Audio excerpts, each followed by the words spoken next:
quite transmissible, says doctor who first detected Omicron variant. Dr. Angelique Coetzee, chairperson of the South African Medical Association, who discovered the Omicron initially, stated on Monday that the new COVID-19 form is exceedingly contagious.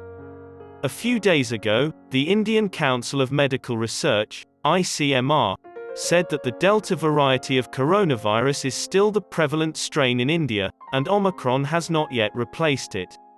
So, the present COVID-19 precautions and vaccinations would still be effective.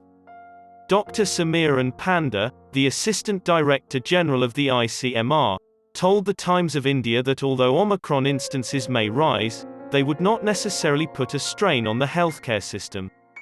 On Friday, when the number of Omicron cases in India passed the 100 mark, Panda noted that the majority of them were travel-related.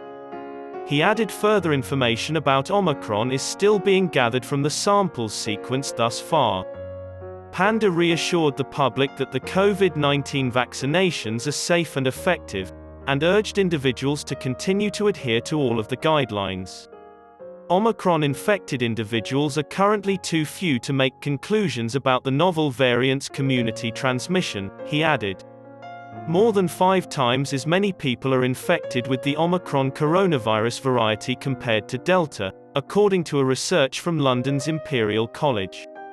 According to a research published in the journal Pediatrics, we find no indication, for both likelihood of hospitalization attendance and symptom state, of Omicron having a distinct severity from Delta.